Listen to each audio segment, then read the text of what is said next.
And we are live. It's Dr. J here in the house. We're going to do a little coronavirus update here to kind of dispel some of the facts. A lot of hysteria out there. Want to calm everyone down. Want to let you know who should be worried, who shouldn't be worried, and just obviously, best practices. Done a couple of videos and a podcast on this week earlier, and I'll put the links down below about things that you can do, natural things, immune things, vitamins, nutrients, things that can help upregulate and support your immune system. Again, the COVID-19, the coronavirus 19 is a little bit different of a strain, so there's really no data on what's going to help, what's going to work directly, but we do know based on other flu viruses and other information we have on what helps support and upregulate the immune system of different things that can help. In previous videos, we talked about N-acetylcysteine helping with decreasing viral replication and helping to deal with a lot of the lung side effects of mucus and respiration issues. We talked about vitamin C, which there's actually studies that are happening right now on COVID-19 over in China, and I think here as well, to help upregulate the immune function. Astragalus, which helps increase interleukins and various cytokines and natural killer cells to help upregulate destruction of that infection. We know monolaric acid from coconuts actually helps decrease or break down the viral envelope, which helps increase immune response. And then I would say those are going to be the big ones. We know increasing temperature and getting outside. Vitamin D, huge. Vitamin A is going to be known to help with immune function along with zinc as well.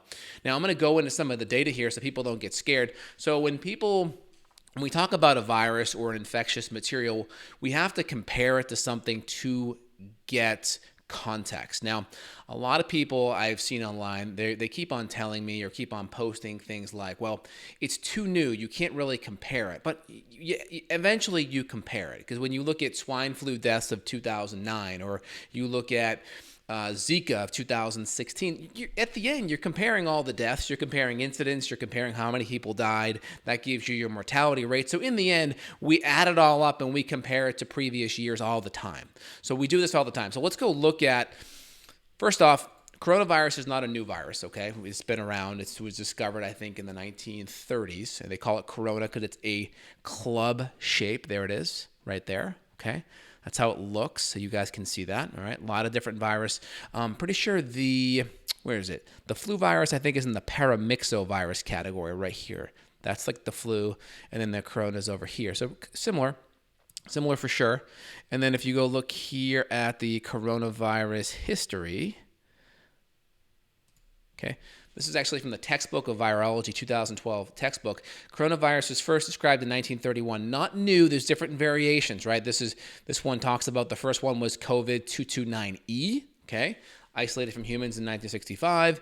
And then we had a big one with SARS earlier, 10 plus years ago. That's another type of coronavirus. So lots of different types of coronavirus. It's not new. The COVID-19 version is a little bit more novel, but not a new virus, okay? And then we know in general that COVID-19 or coronavirus in general, right here, so it's a club-like compound, and again, it causes, many members in this group can cause the common cold in man. That's kind of the symptoms that they're expressing so far. I posted a video last night from NBC where they interviewed one of the people on the cruise ship, what it was like, what the infection was like. He said it was a mild version of the flu, and his wife, who lived in the quarters with him for that week, actually did not get the coronavirus. So I'm starting to wonder how infectious it is. Now we'll talk about things. Europe may be in a little bit different of a situation than us. We'll talk about why. But common cold, and again, that's kind of what's expressing so far. All right, so let's keep on rolling. So let's compare. Flu mortality right now up to this date is here. We're looking at about 36 to 51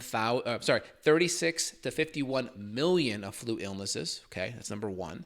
Number two, then we have the deaths. We have 22 to 55,000 so far up to March 7th from October 1st. Now, again, that death rate's around 0.1 or so million, 0.1%. So out of this, you can do the math. It's about 0.1%-ish, right in that range. And again, once you look at some of the cofactors, it's much higher for people that are at a certain age or have certain comorbidities. It's upwards of 8 to 10%.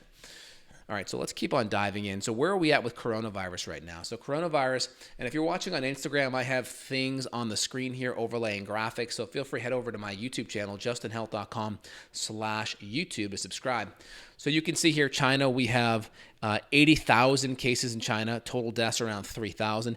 Italy's really hit hard. So 17,000 cases, 1,266 deaths. Now, Italy's a little bit unique because they actually had, just to keep it in perspective, in the month of January, they had 1 week where they had 500,000 cases of flu in 1 week. And Italy's had over 3 million cases of flu since early December. So we're trying to keep everything in perspective, because right now, if we don't have perspective, it doesn't give us a place of foundation to compare, and we have to be able to compare. Now, my biggest concern now, when we look at the United States, we only have 41 cases, and about 25 out of those cases came from one nursing home up in the northwest area of the United States in Seattle. So once you factor those 25 out of there, right, because if you're not in a nursing home, then it's going to spread just like a cruise ship would spread, right? So there's a high risk factor there, which wouldn't pertain to most of the U.S. You're down to a 0.1, 0.2% mortality rate once you take them out. Now, it's going to be interesting. Over the next 2 weeks, it's going to be really telling to how significant this gets. The problem is only, I think, let's see here, we only have 2,000 cases. Now, the problem when we're basing mortality, we have how many people got it based on lab assessment, and then how many people die. And then we do the math based on that. We essentially take the small number and divide it by the big number, and that gives us our mortality rate convert to a percent. Now, if we don't know who has it, right, then our incident rate stays lower. The problem is 80% of people are going to have mild to no symptoms. So they don't encompass the incident rate. So then we have an incident rate that's artificially low, and then as people die with the lower incident rate, that's going to increase the mortality rate. It's going to make it look higher. And that's the problem. 80% of people are going to show mild to no symptoms. Just like the anecdote of that person on the cruise ship who got sick, mild flu symptoms, his wife didn't get sick. Quite interesting. So, of course, when it comes to the flu best practices, or when it comes to corona, we're going to do all the flu best practices, right? Lots of hydration, really important. Mineral water, get the electrolytes up. Your cell membranes need healthy fluidity. They need healthy electrolytes to be able to function, and so your nerves function well. Very important. Also adequate sleep, getting to bed, before midnight, closer to 10 p.m. is adequate to help support your immune function. Ideally, if you can, try to not wake up to an alarm so your body can just heal and recover and get the sleep it needs. And the next thing after that is going to be decreasing your sugar consumption. This is important. So there's a process known as phagocytosis. And this is basically, you have like your various macrophages that gobble up. Here's a virus out here. And it takes the virus and it gobbles it up and it destroys the virus. And this is a natural immune response that we have that we're going to be hopefully utilizing to deal with the flu, maybe coronavirus, and all kinds of other things. So we want to have healthy viral metabolism.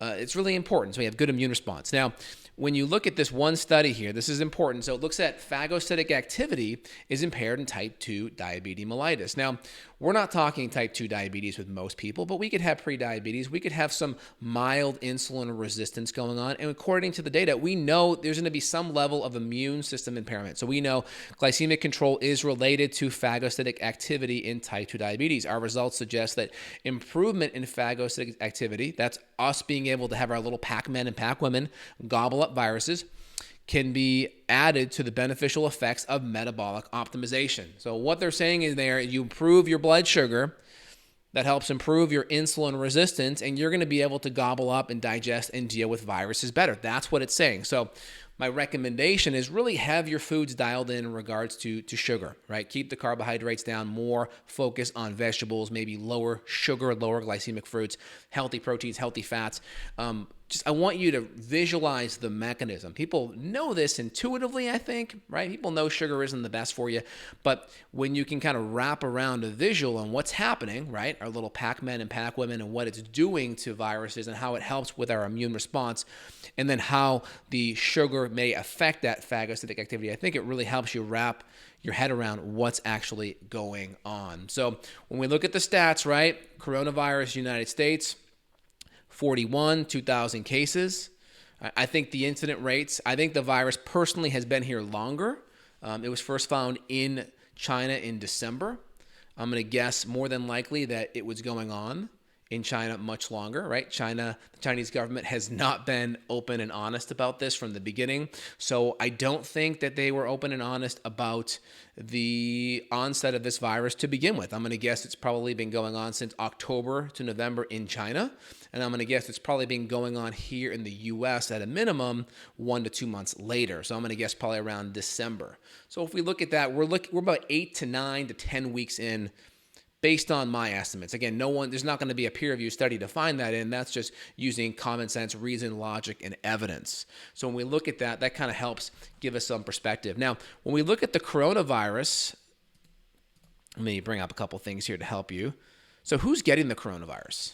Well, 80 plus, this is from China. This is the early fatality rates in China. So you can see 80 plus year olds, 15.8%. You can see 70 to 79, 8%, 60 to 69, 3.6%, 50 to 59, 1.3%, and then it's all in the single digit fractions all below that. So my concern is my natural gut reaction that this virus is not that big of a deal. My main concern why is I would be seeing a lot more 10, 20, and 30 and 40-year-olds make up that group. That's kind of how I'm assessing that on. Now, if we look at other health issues that are going on, this is interesting. So when you look at the coronavirus based on other comorbidities, other health issues, well, as soon as you have cardiovascular disease, that's a 10.5% increase. Diabetes, 7.3% increase. Other chronic respiratory issues, because coronavirus is causing flu-like upper respiratory issues, coughing, sneezing, sore throat, breathing, inhalation issues, 6.3%. Hypertension, 6%. Cancer, 5.6%. So when you have other comorbidities and other health issues, you're going to be at a much higher risk factor for this. So number one, once you're kind of taking out the older age and then you're taking out the comorbidities, it's going to be, I think, much lower than the flu overall. That's kind of my suspicion. We'll see as this plays out over the next 2 weeks. I hope I'm right for the United States' sake and the world's sake. But in general, if you are in this category of having a comorbidity, right, cardiovascular disease, diabetes, if you are older and you already have some respiratory issues, number one, sleep. Number two, water, minerals, hydration. Number three, nutrients for immune function, vitamin C, up to bowel tolerance and then back off. Wait till your stools get loose, back off. You can work on upping vitamin A. Cod liver oil is excellent. Zinc, excellent for virus and immune function.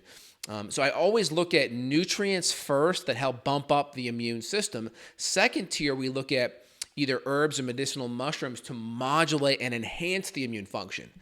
Reishi, that's one of my other ones I forgot to mention earlier. Reishi, or Ganoderma lucidum, very helpful for deactivating viruses and inactivating viruses, and also bumping up natural killer cells. Astragalus, like I mentioned earlier. Andrographis, also excellent for the lungs. Echinacea, excellent. I mentioned N-acetylcysteine, which is an amino acid. It's kind of in the nutrient category, actually, because that helps with glutathione and lung health. And then we could also do things like silver, which is excellent. We can even nebulize glutathione to get it more to the lungs if we are having direct respiratory inflammation issues. And then we could even do things like lysine as well. So there's a lot of good things. And when you factor out the comorbidities, it doesn't look as bad. It really doesn't.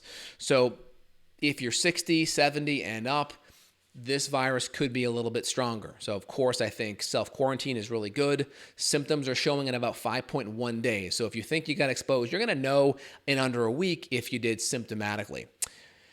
Now, in regards to testing, not sure. Testing, the verdict is out. We'll see. The president, I think, of Brazil just tested positive for the coronavirus and then did a repeat test and tested negative. So this is like live news right now. How accurate is the testing? I am not sure. So we'll have to see. Maybe there are more cases, maybe there are less. We'll see. My natural kind of knowledge guided by experience, intuition is telling me there's a lot more cases that aren't even showing up because people aren't showing symptoms, or the symptoms are so mild no one wants to go to the hospital and risk exposure to other things. So I'm going to guess it's much, much higher, which will eventually bring down the mortality. We're going to know over the next 2 weeks. Typically pathological disease that let's say that transition typically takes 2 to 3 weeks from infection with the flu till you die from it. It's about 2 to 3 weeks. So over that 2 to 3 week time frame, we're going to know. Now, Europe was hit a lot harder because they did not put in travel bans from China, and I believe that increased the spread, right? So put politics aside, if you increase exposure to a virus, you have a higher likelihood of getting it. So by not closing the border from China to Europe, they really, really increased their exposure to the virus. We're fortunate our border with China was closed at the end of January. That was very, very helpful. And now Europe is essentially the new China. So closing the borders, I think, with the European flights on Wednesday, I think was really smart. That'll decrease exposure now. So I think those are some pretty good, sensible things the governments have done so far. Getting the testing, I think, out will be helpful. It's not going to change much because there's not a lot of things you can do preventatively for the flu on the conventional side, outside of washing hands, self-quarantine, limiting social interaction, hydration. Those are all the conventional things. There's not a lot of information about a lot of the nutritional things and or herbal things to help bump up your immune system. There's a couple of drugs out there that are experimental or that are off-label that have been shown to help with viruses, and I'm not sure how much that's being used today. So in general, those are going to be the big things. We went over the statistics. We gave it a little bit of a comparison. Over the next 2 weeks, we're going to know. I'm going to go on record. I think it will not be past what the flu typically kills in a year. I think it'll be 50% or less than what the flu kills in a year. There are a lot of people with comorbidities and are older that are more susceptible. So, if you are in that category, do your best to follow all the general recommendations. Don't be scared. Get out, get sunlight, keep a 6-foot buffer between people. Don't be around anyone that's going to be coughing and sneezing, right? Go back to the bow, right? Or maybe a little daps instead of a handshake or a hug in the meantime. I like that.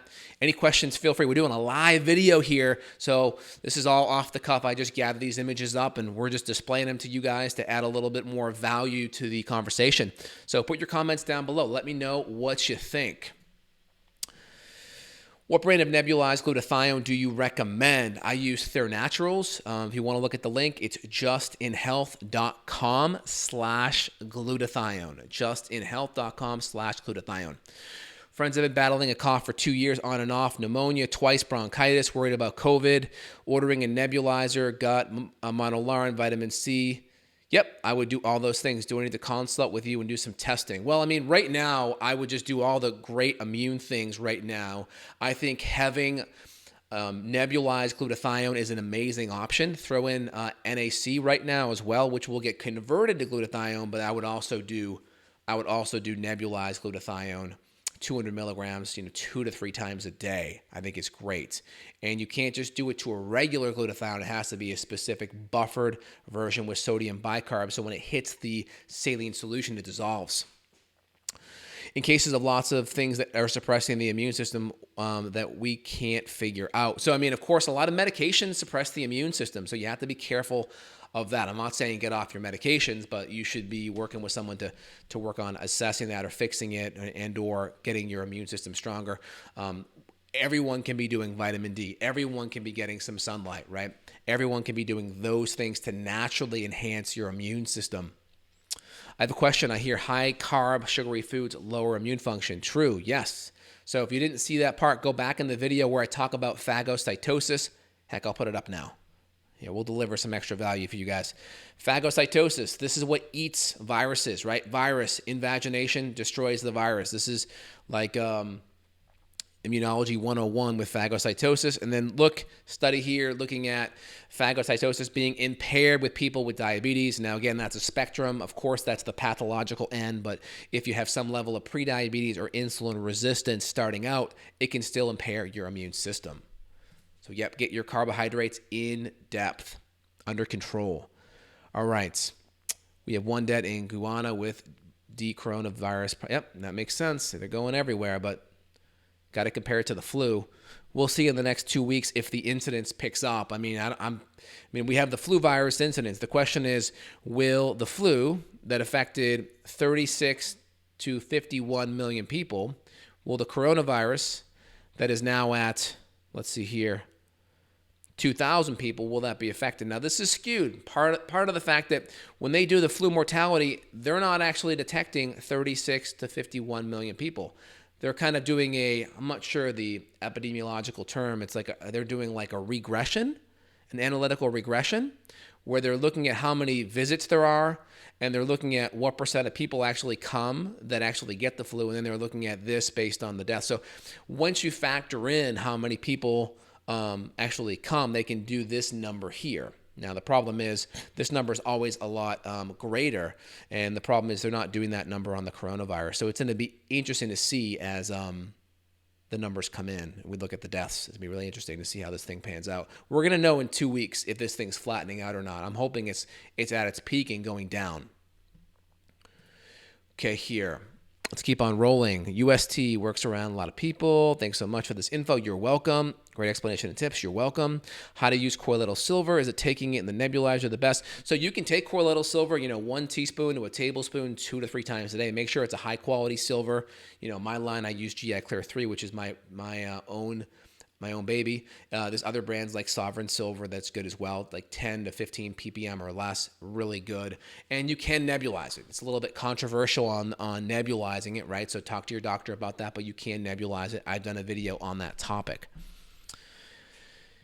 What is the root cause of the corona outbreak? So that's a little bit controversial. You kind of have to put on your conspiracy hat about that. So the problem is in China, there's a biomedical lab in Wuhan, if you say it right. And there's been some data or some reports of a lot of the lab scientists actually taking the animals that were worked on and giving them to street vendors to feed the people. Yeah. So in China, they eat kind of some weird stuff. They eat rats and cats and other things that we don't typically eat here. And some of those animals were actually experiments were being done on them. So how much of that was spread via experimentation to the local street vendors and fed to people? I don't know. And again, these are anecdotal stories. How much is real? It's very hard to say, but that's just some of the anecdotes. Some people say this could be just a total, thing to hurt the U.S. economy. Who knows, right? There's a gamut out there. That's just some of the things that are there. You guys can think about what makes sense to you. I'm in CA, the Central Coast. The stores are empty. People in panic. Thank you for this video. I believe there's a lot of misinformed facts. I believe most are at low risk. Yeah, most are at low risk when you guys look at it. I mean, sensible things. Keep distance. Worst case, you have a little bit less interaction in your life for the next 2 weeks. You're going to know what's going on in the next 2 weeks, what's happening here. I think it's I do think this virus could be stronger than the flu in people that are more at risk. Again, my assessment for that is looking at the coronavirus mortality in China, and just looking at, I'm not seeing a lot of people. I'm not seeing 2, 3, 4, 5% of people in the younger age, right, where people are stronger. I'm just not seeing that pump up, which makes me think that the virus is not going to be as strong as we think it is. That's my assessment on that, and we'll have to see if that comes right. Also, I've been around. I was around with swine flu in 2009. There were 100,000 people that were passed in the United States because of it. The media didn't talk about it like this. Zika in 2016, let's just say people didn't, that wasn't even that big of a deal. That actually was hyped a little bit, and very little issues there. A lot of microencephalopathy in more Central America, though. I remember bird flu in 2005, not that big of an issue. I remember SARS, I remember MERS, I remember Ebola. They all didn't turn out to be that big of an issue, and the media hit the panic button on that, right? If it bleeds, it leads. And I've been lied to a little bit too much. So I'm going to tend to be more reserved and not overhype on this, but still do all the precautions that I mentioned just in case, right? Just in case. Let's keep on rolling here. Could you use quercetin? Yeah, I don't see a problem with it. Is it a top-line immune support? No, but would it help with glutathione production? Sure. Sure, exactly. That's great. Which of those supplements are most effective for chest and sinus congestion? Yeah, you should be on N-acetylcysteine. You should be on Andrographis as well.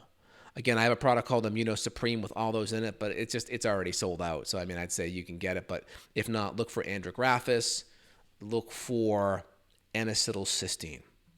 What do you suggest for those over age of 70 in good health and those who must be around a lot of kids for now? So that's tough. I would just make sure that you have a conversation about where the kids are going, because kids are a big carrier of these things, or they could be a big carrier if they're not washing their hands and, wiping their nose. You know how kids are. I have 2 kids, and my son just like plays here and picks his nose and then eats his food. It's just, they're just going to carry a lot of stuff. I would definitely be careful. I would definitely be careful if you have the ability to take a week off. I would. If you have the ability of it just depends. If kids are in preschool all day and they're around other kids and then you're going to be seeing them at night, that's really tough. If everyone's contained and everyone's at home under the same roof and they're not going out, that's a totally different scenario. So do your best to kind of decrease social interaction, and I think interacting will be better. Just do all the things that I mentioned. Is it possible for them to get false positives on the testing? Yeah, I just gave you one example of that. Bolsonaro, the Brazilian president, just tested positive and now negative. Now, which one of those tests was the right one? I don't know. We'll see. A lot of famous people have gotten tested positive recently, so we're going to see. If they don't die or have a ton of symptoms in the next week or two, I think people are going to get over this hype pretty fast. You talked about preventative measures. What can you do once you have the coronavirus? All the things I'm talking about. N-acetylcysteine, vitamin C, lots of sleep.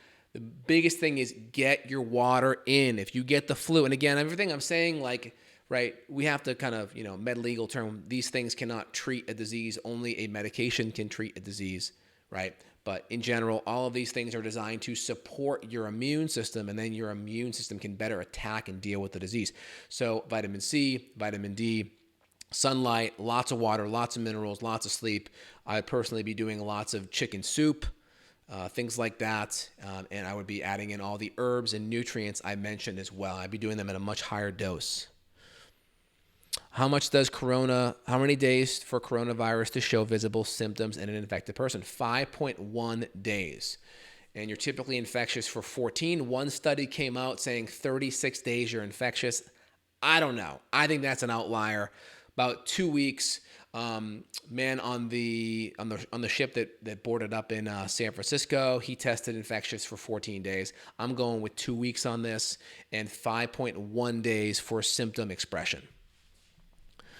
How much toilet paper do I need to cure coronavirus? I know, right? Like everyone's like, toilet paper. I'm like, yeah, well, you're buying toilet paper. I'm actually stocking up on vitamin C and and a lot more of my reishi mushroom. Like, that's what I'm stocking up on. I'm not worried about toilet paper. For sure. All right, cool. Any other questions here, guys? Feel free to let me know. Today was a phenomenal chat. Excellent.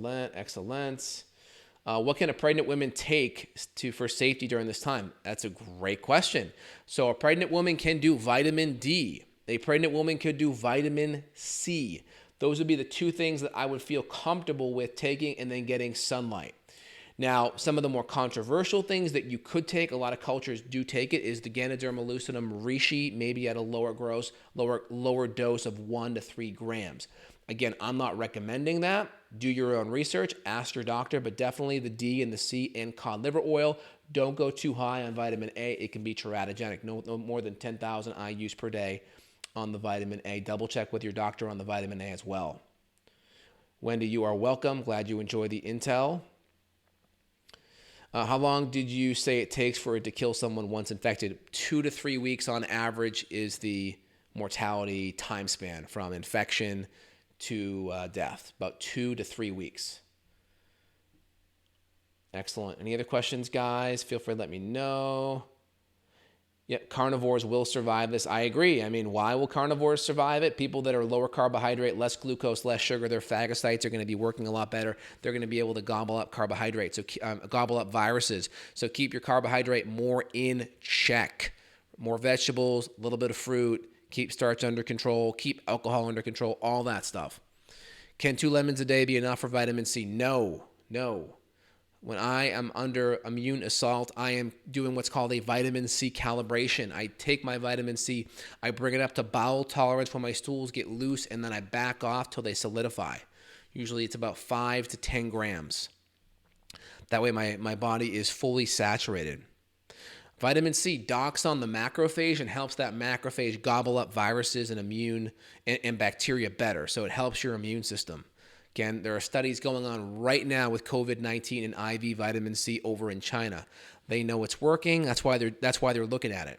So let's jump on the bandwagon. We can't say for sure, but we know it's a good, intelligent next step. Are there chances the virus could be suppressed in the Sunni? I'm not sure what that means. Is there any concern of a die-off when taking these supplements and seeming flu-like? Maybe with some silver, astragalus.